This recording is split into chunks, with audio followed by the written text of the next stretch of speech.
আমরা পারবো সাইড থেকে বেটা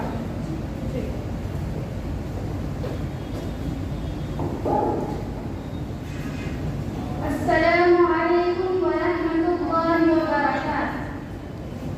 نحمده ونصلي على رسوله الكريم. أما بعد.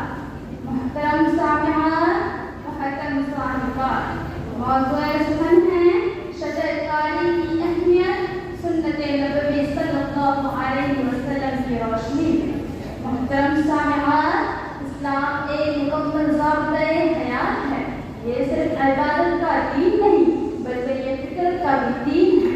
اس لیے اللہ تعالیٰ اور نبی رحمت صلی اللہ علیہ وسلم نے ہمیں درخت لگانے اور زمین کو سرسبز بنانے کی تعلیم دی. اللہ عز و جل فرماتا ہے والذی انزل من السماء ماء فاخرجنا به نبات كل شيء.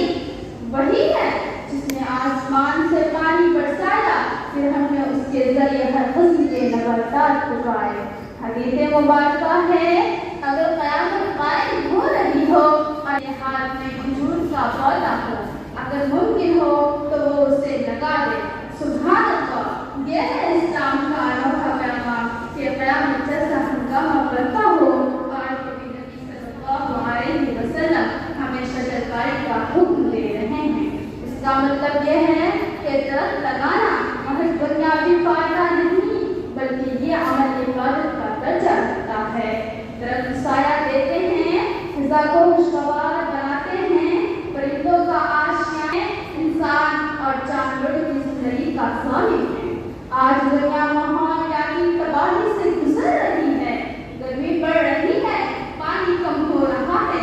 اگر ہم شجر کاری نہ کریں تو آنے والی نسلیں پیاز اور آلودگی میں ڈوب جائیں.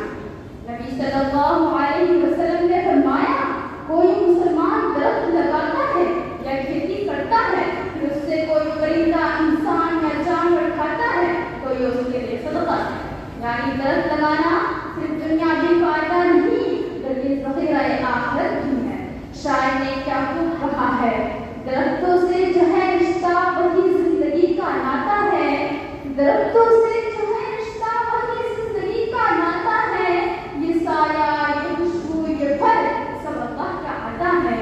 محترم سامعات، اگر ہم چاہتے ہیں کہ ہماری زمین جنت کا منظر پیش کرے، اگر ہم چاہتے ہیں